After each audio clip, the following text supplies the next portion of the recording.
The Islamic world probably has the highest concentration of historic cities of any world culture. And you're asking, can this concentration of assets become a trampoline for economic and social development? And the answer is very clearly yes.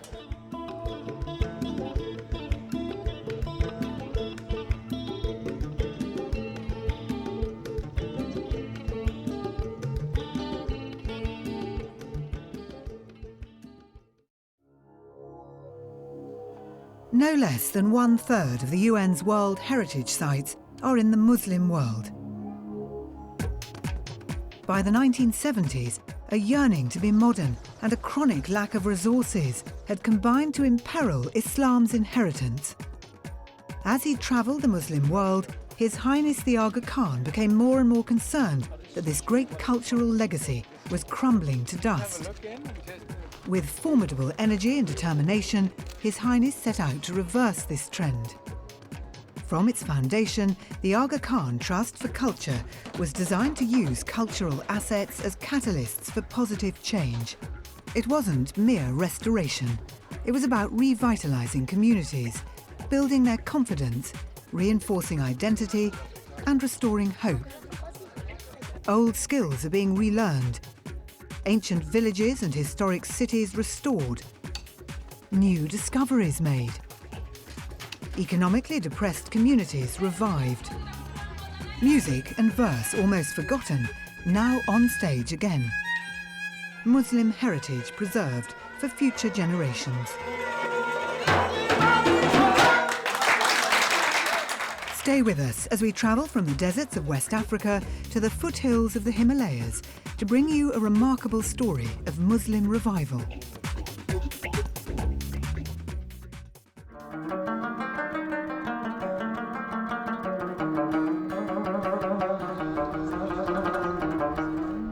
Al-Azhar Park, Cairo, a green lung for one of the world's most densely populated cities.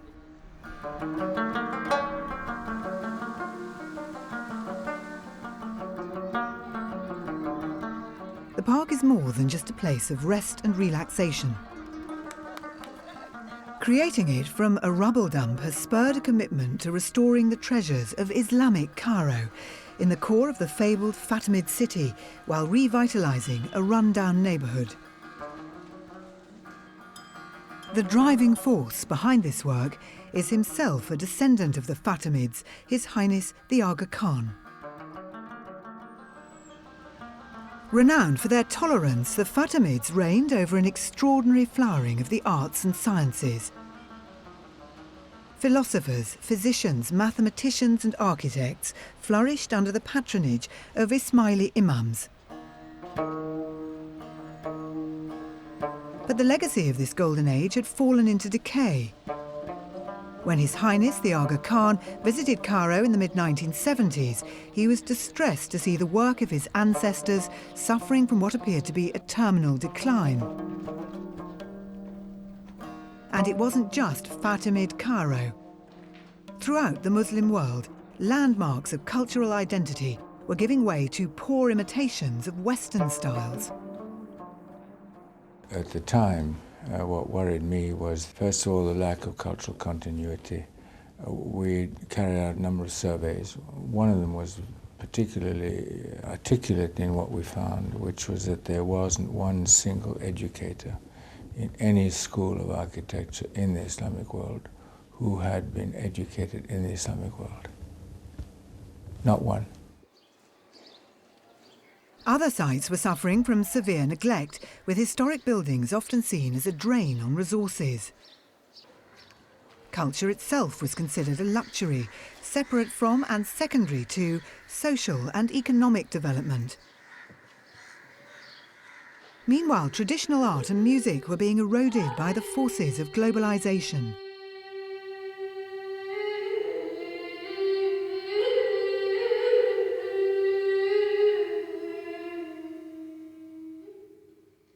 The challenge was to find ways for culture not only to pay its own way, but to become a catalyst for development. In Cairo, this meant coupling the creation of Al-Azhar Park to the development of an entire district, Darb al-Ahmar. This historic neighbourhood had been in freefall. Garbage was piled shoulder high in the streets. Drug dealers prowled its ruins. Migrant families were crowded together in decrepit housing, and landmark buildings were going to ruin. It was one of the poorest areas of Cairo, an area where social development had no horizons whatsoever. Therefore, you had more and more people coming in because these historic cities are transit areas for very often for newly urbanized populations, so you get more and more degradation.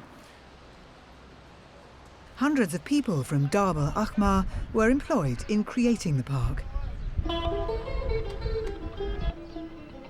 The site posed several technical challenges. It had been a rubble dump for over 500 years. The accumulated debris required excavation, grading and replacement. To counter high levels of salinity in the soil, sweet sand and corrective chemicals had to be added. Over 80,000 truckloads of soil were treated. A nursery with 2 million plants was created to provide vegetation. Meanwhile, the park excavations revealed an extraordinary 1.3 kilometre stretch of the 12th century Ayyubid city wall. A huge archaeological conservation task followed, resulting in numerous discoveries that illuminated the history of Islamic Cairo. But conservation by itself was never the aim. From the outset, means had to be found to create a dynamic for broad social and economic development. By rehabilitating these environments, you create an indigenous economic process. It's not driven by tourism, it's simply driven by improvements in quality of life. People actually trade, they do their own thing in a sense. You find new enterprises coming up. If you can add in microcredit, then you add in economic support to that process. It's true that tourism is one of the factors, but I think our experience up to now is that it's more important to create that economic dynamic of that community. You can now measure changes in disposable incomes, in access to education, in longevity, in healthcare, so all this is measurable. Restoration without a plan for the future can be a poisoned chalice, so the long-term sustainability of the project was a priority from the outset. This very important investment in financial terms that are made through the Aga Khan Trust for Culture will make little sense if they were lost by what I will call the lack of sustainability.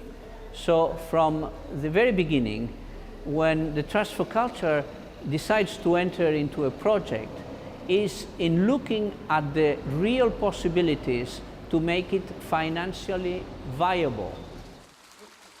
The experience of Cairo Park, which has now been open to the public for 2.5 years, is that the sustainability has been achieved.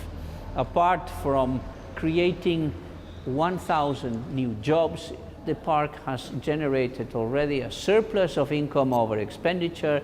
That is what is financing this development, and we hope will be financing the development of these services of interest to the community for a long-term future. The conservation and restoration work has been also an occasion to provide training to more than 300 young Egyptians. Most of them are now working on their own and earning their living in the very active market of conservation in Egypt.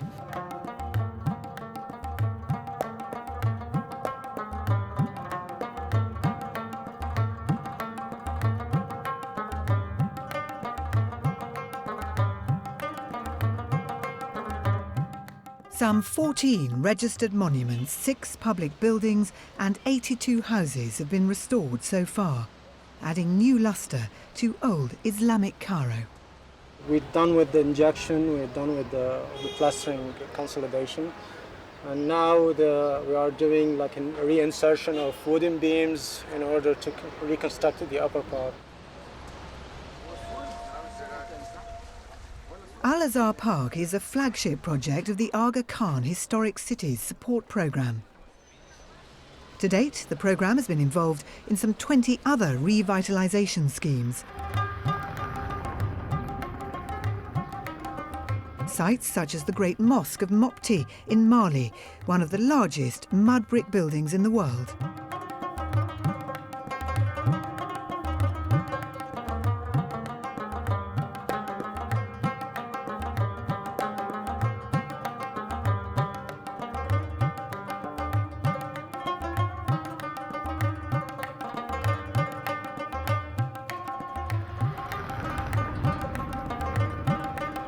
The Old Stone Town in Zanzibar, a UNESCO World Heritage Site.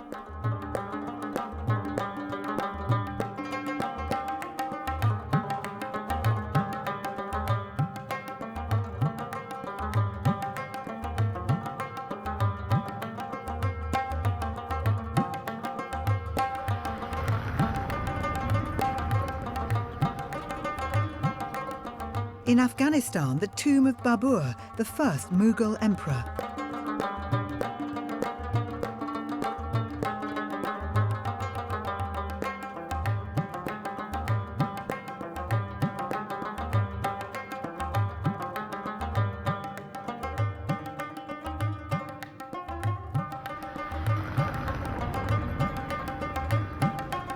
And in New Delhi, the gardens of Humayun's tomb.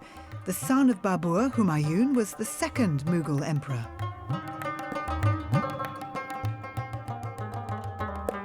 Forthcoming area development projects include the Nizamuddin district, not far from Humayun's tomb, and the walled city of Lahore in Pakistan. It's a portfolio of projects that includes some of humanity's greatest cultural treasures. In Syria, the citadel of Aleppo is among the oldest human habitations in the world.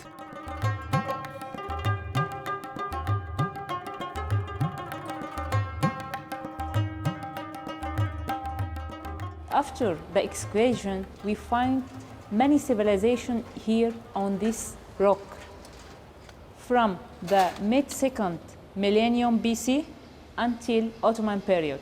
So we have Hittite temple in the center of the old citadel, and also we have many places from Byzantine period, and after that from Islamic period, from Ayyubid, Mamluki, and Ottoman period.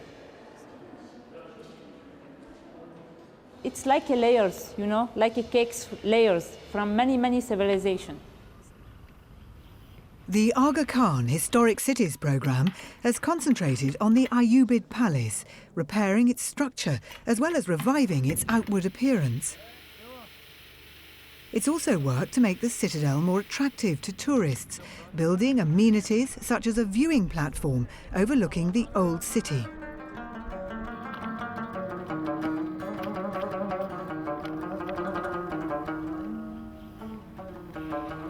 A few kilometres to the southwest of Aleppo is the castle of Salah ad-Din. The site was first used in the 1st century BC. In the early decades of the 12th century, it was occupied by the Crusaders. And in 1188, it was conquered by Salah ad-Din. That the castle fell at all is testament to Salah ad-Din's military genius, for the Crusaders had built awesome defences. Chief among these is a ditch running 156 metres along the east side of the castle.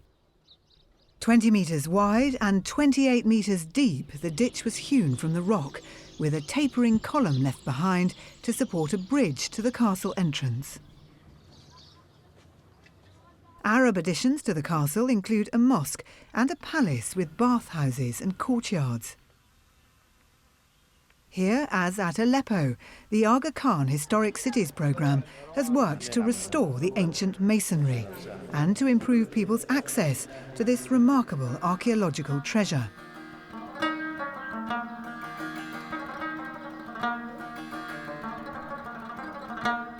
Another site to have benefited is Masyaf Citadel. The citadel has its origins in the Byzantine period, but Masyaf's most significant building work was undertaken by the 12th century Ismaili leader Sinan. Since 2000, the Historic Cities programme has implemented a range of measures to reverse Masyaf's decline. The work turned up a few surprises, such as a secret entrance to an underground Byzantine tomb previously hidden by layers of compacted rubble. But the Historic Cities programme is about more than conserving the past. It's also designed to improve the present. So at Masyaf, the restoration work has been coupled to the development of a market for local communities. And at Aleppo, infrastructure improvements have been carried out well beyond the citadel's walls. The stimulus provided by all the projects, from training, restoration and related activities, has helped revitalise communities as effectively as any economic development scheme. We're looking at how to develop economic results in restoration of historic buildings. So what we're doing is we're trying to bring out new knowledge or create new knowledge, which then can be used by communities to change and to change positively. What I'm hoping to achieve is the notion that these historic sites are potential economic and social dynamos. They are not frozen, paralyzed historic assets. They're assets that can actually contribute to the quality of life of the people who live in those contexts.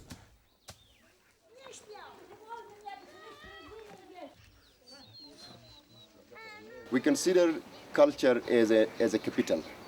I mean, for us, conservation is a means towards achieving certain goals. One is, of course, we would very much like to conserve and restore and reuse these monuments, historic monuments. But more than that, we would also like to revive the traditional construction techniques and bring back this whole traditional knowledge. And then we would also like to promote local materials so that local people could get maximum benefit.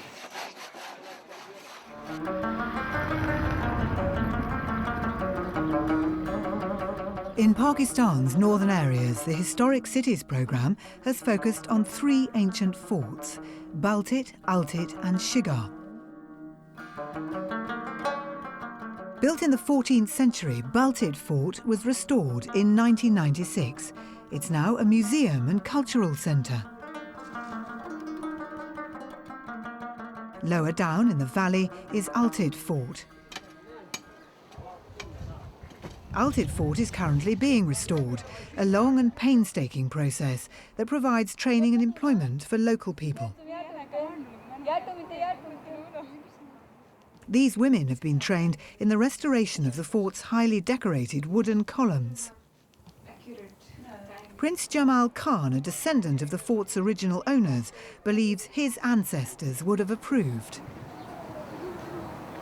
They've helped us to regain our culture. The children over here, there's 100% literacy over here, but literacy is always not enough until you don't know your background, what culture you associate with. By donating these historic sites, I think we can preserve that culture again and revive all of this. With the donation of Baltit Fort, the most important thing that has come back to us is our identity of our people, and we're very fortunate to be having such institutions that are doing so much for our culture and our people. Outside the Hunza Valley, Shigar Fort has been transformed into an elegant hotel, bringing tourist income to the region. The work of restoration is complemented by the efforts of other Aga Khan Development Network agencies aimed at improving the lives of local communities. Water and sanitation projects have reduced common diseases in Shigar. Microfinance has helped start businesses in town, Hundreds of other small infrastructure projects, ranging from irrigation canals to bridges, have further improved prospects and at the same time helped protect the region's fragile agricultural landscape. New buildings were taking up precious arable land, but with the addition of modern amenities such as sanitation to traditional housing, people have been able to return to their ancestral homes, and the pressure on this unique environment has been eased. I'm a deep believer in the fact that if the environment is good, people live a better quality of life. They're more stable. Their children grow up in a better environment. Their horizons are more stable. It's not a one-generation exercise.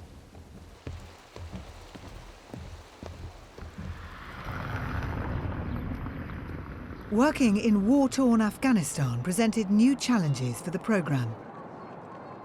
Kabul, what we have is a different situation. We have an extraordinary historical site, and we have something of the order of 60,000 people living around that site who have no economic rights. They live in buildings they don't own, on land that they don't own, in an environment where the city has no obligation to provide infrastructure.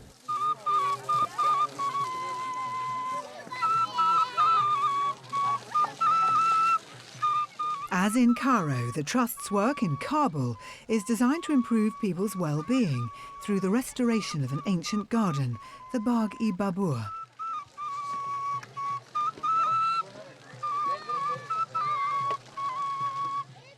This haven of peace in a troubled city, once a favoured spot of the first Mughal emperor Babur, is part of a much larger project that includes the mausoleum of Timur Shah, the second king of the Durrani Empire, and the Ashakan wa Arafan historic district, where mosques, shrines and private houses are being restored.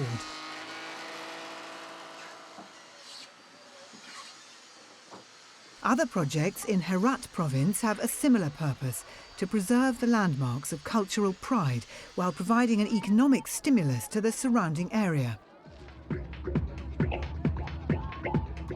In the 15 years since its foundation, the Historic Cities Support Programme has earned a reputation as one of the world's foremost conservation organisations, with 5 UNESCO Heritage Awards to its name.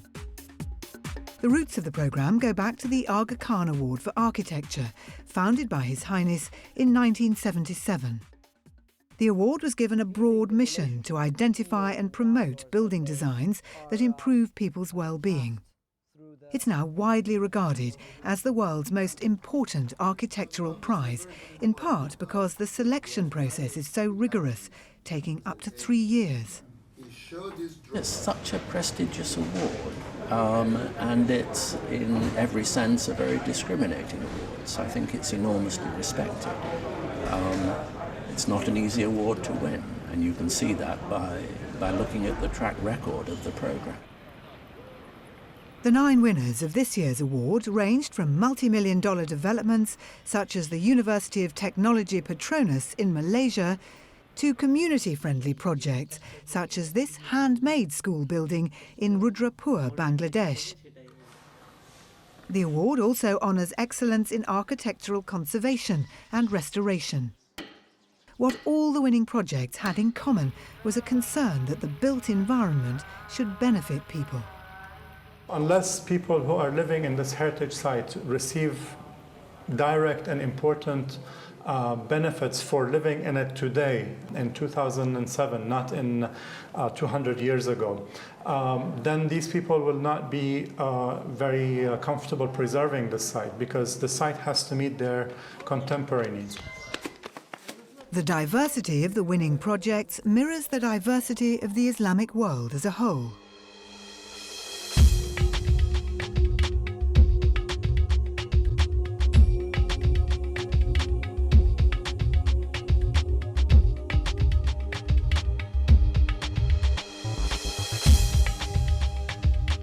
In a way, I've never been on an architectural jury where you're looking at handmade buildings to skyscrapers and everything in between.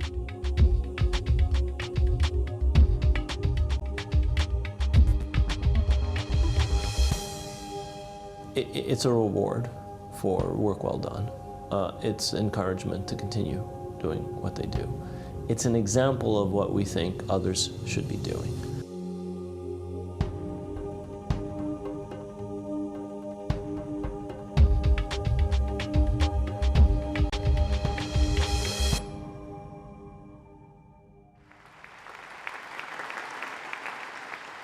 Held at the Petronas Towers in Kuala Lumpur, Malaysia, this year's prize ceremony was a fitting celebration of the award's 30th anniversary.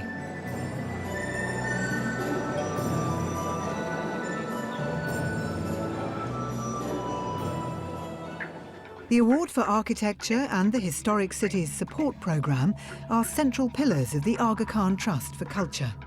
In support of these programmes, the Trust also provides learning resources via the website archnet.org and collaborates with an endowed Centre for Muslim Architecture at Harvard University and the Massachusetts Institute of Technology. Historic buildings are concrete evidence of the existence of other cultures and of the connections between them. As such, they're an important resource in an age when some would seek to drive a wedge between Islam and the West. There's been this famous statement of conflict of civilizations, and I don't share that view. To me, it's a conflict of ignorance. In fact, the history of the Muslim Ummah is significantly absent from general knowledge in the industrialized world. That, to me, is one of the major contributors to the difficulties we are facing today. To help remedy this situation, museum exhibitions have recently been held in Italy, France and the United Kingdom, helping to open the eyes of the West to the cultural diversity of the Islamic world. Permanent museums are also planned. One of them is going to be the Aga Khan Museum in the city of Toronto, which will be housed in a contemporary building by the Japanese architect Fumiko Maki.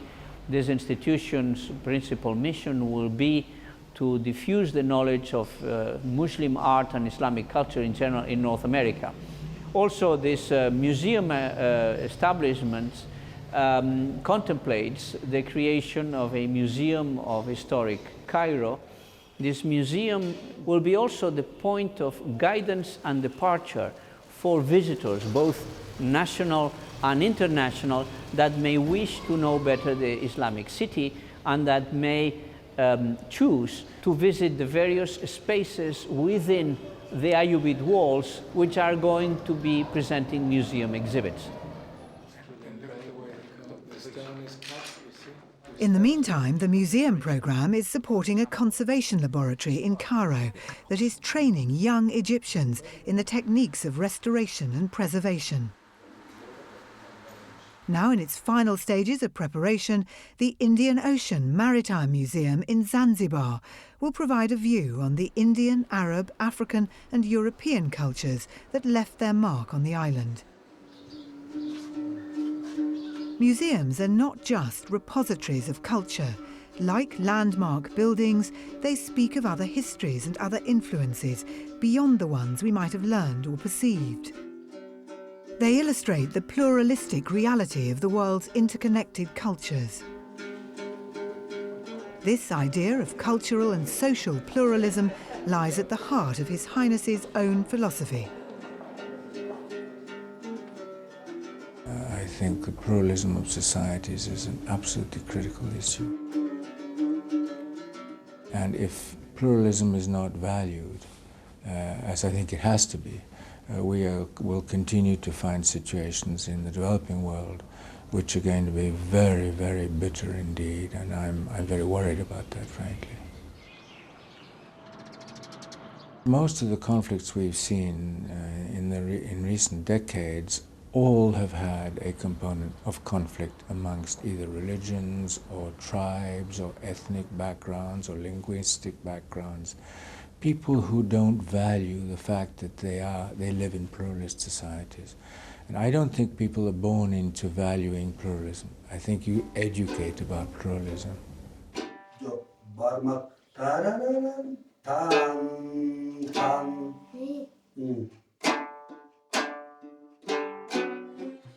The Aga Khan Music Initiative is another AKTC programme that works to create better cross-cultural understanding by preserving and promoting the rich musical traditions of Central Asia.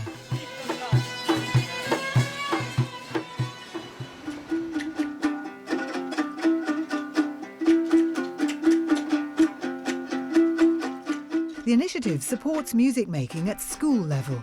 Some 3,000 students have benefited so far. It's also documented local traditions and established workshops for building musical instruments.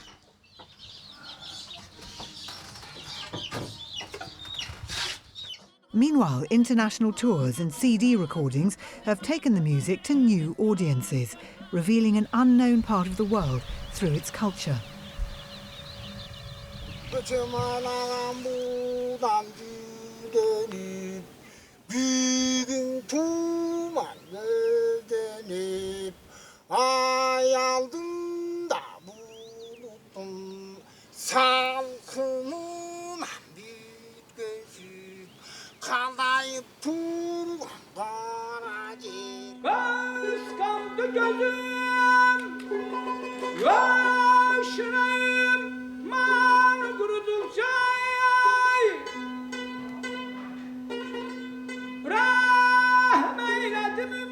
The touring programme has also raised the status of the music in its own home territory, restoring pride in traditions that had been overwhelmed by Western culture.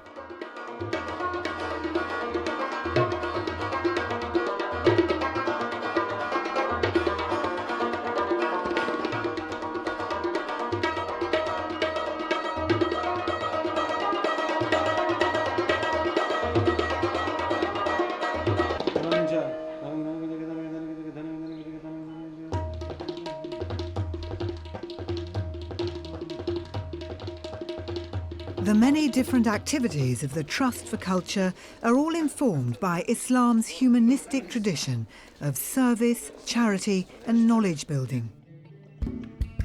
30 years since creating the Aga Khan Award for Architecture, His Highness can look back on a legacy that has benefited both cultural heritage and the people who live among it in equal measure.